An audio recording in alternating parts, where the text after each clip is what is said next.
Welcome social work students to channel social work Pathshala. आज हम 2018 में पेपर 2 में पूछे गए क्वेश्चंस फर्दर डिस्कस करेंगे। स्टार्ट करते हैं। Question 1। According to Freudian understanding, thoughts और motives that a person is currently aware of और remembering is called as conscious, memory, subconscious और fixation. The correct answer is conscious. Freud ने एक theory दी थी, iceberg theory. इसमें इन्होंने iceberg को mind के साथ कंपेयर किया था और 3 लेवल्स ऑफ माइंड बताए थे।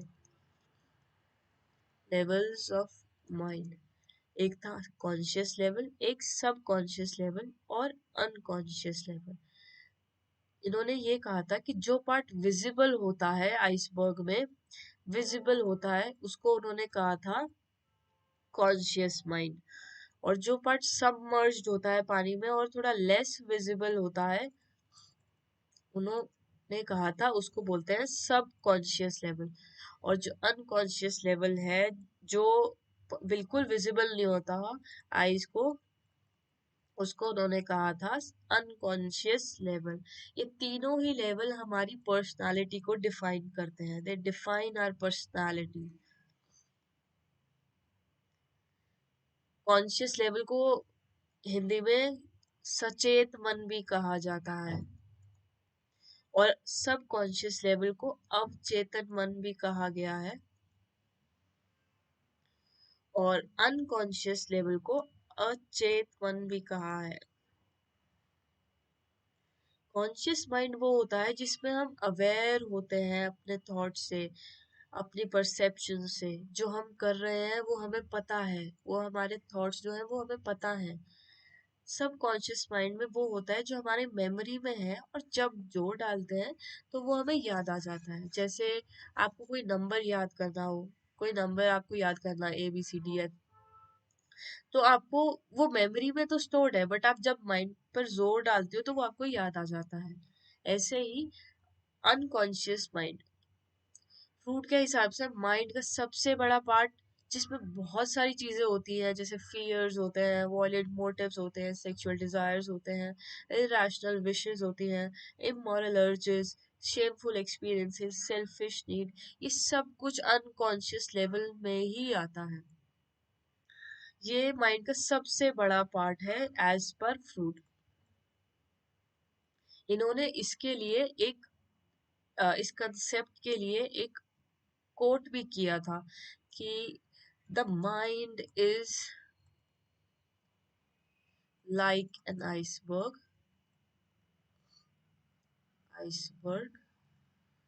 It floats with 1/7 of its bulk above water। इन्होंने कहा था कि 6/7 पार्ट ऑफ जो माइंड होता है ना, वो अंडर द वाटर होता है और सबसे बड़ा पार्ट होता है माइंड का। और जो जो फ्लोट करता है ऊपर, आइस, जैसे आइस फ्लोट करती है, वो उन्होंने कहा था कि वो माइंड का सिर्फ 1/7 पार्ट होता है। तो इन्होंने सबसे ज्यादा जोर दिया था अनकॉन्शियस लेवल पे। अगर ये यही लेवल डिफाइन करता है कि हमारा ह्यूमन बिहेवियर क्या होगा। अगर आप इसको, इस थ्योरी के बारे में डिटेल में जानना चाहते हैं तो आप कमेंट सेक्शन में आके बता सकते हैं, हम इस थ्योरी को डिटेल में समझेंगे। Question 2. When the members of a group start to resolve the issue that are creating the conflict and begin to develop their social agreements, then the group is in forming stage, norming stage, storming stage or performing stage. The correct answer is norming stage. Tuckman ने 5 stages of group development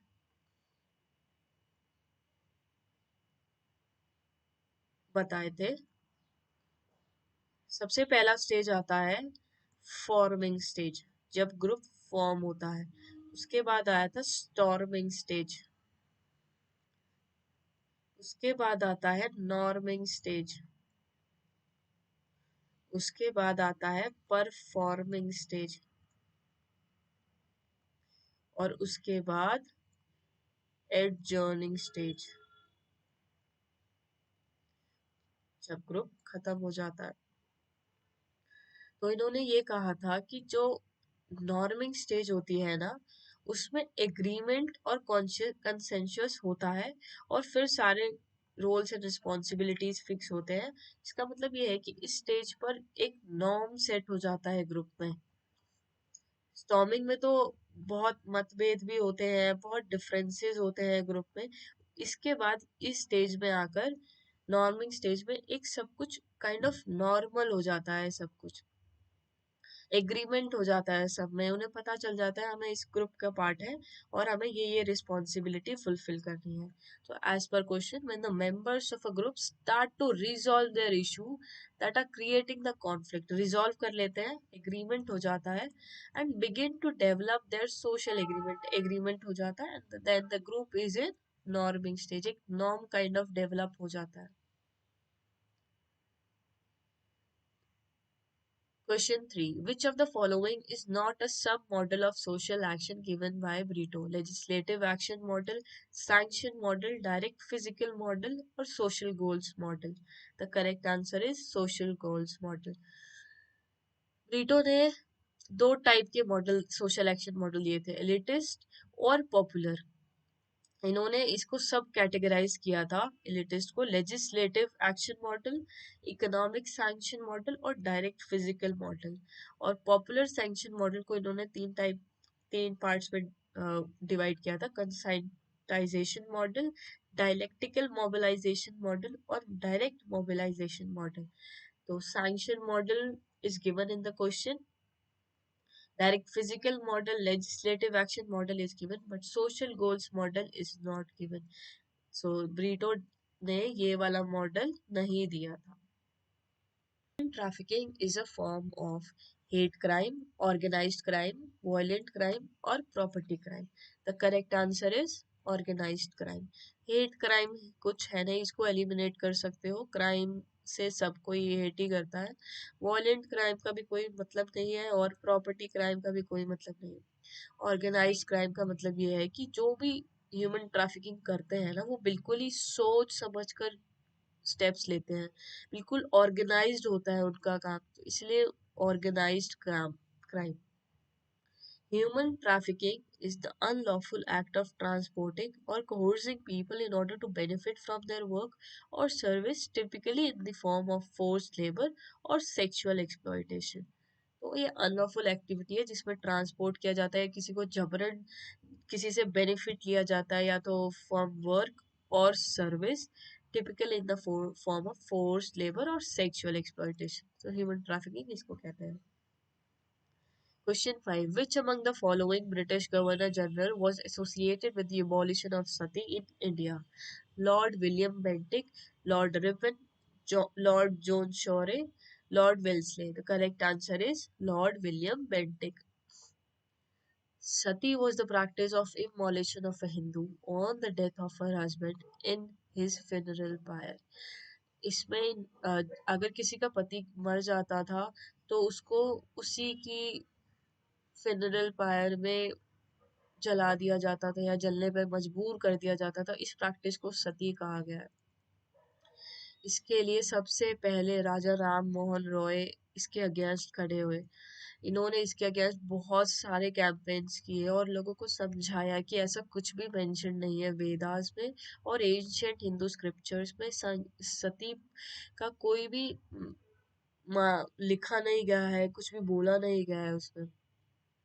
इन्होंने इस पे journals लिखे थे, संबद कौमुदी, इसकी prohibition से related इनका ये जर्नल था, उसमें इन्होंने इसके बारे में मेंशन किया था। He stressed with East India Company to ban this practice. Actually इन्होंने अपनी सिस्टर इन लॉ का लाइव इमोलेशन दिया था, तो उससे इनके अंदर एक पता नहीं दर्द सा हुआ और इन्होंने इस प्रैक्टिस के अगेंस्ट स्टार्ट कर दिया कैंपेन्स करना। तो 1829 में जब इन्होंने फोर्स किया ईस्ट इंडिया कंपनी को इस प्रैक्टिस को बैन करने के लिए, तो गवर्नर जनरल ऑफ इंडिया थे लॉर्ड विलियम बेंटिक, जिन्होंने बंगाल सती रेगुलेशन एक्ट 1829 में लाए थे। उसमें इन्होंने सती को इलीगल कहा था, तो सती उसमें बैन हो गई थी। सती was banned by this act. So please like and subscribe to my channel. Thank you.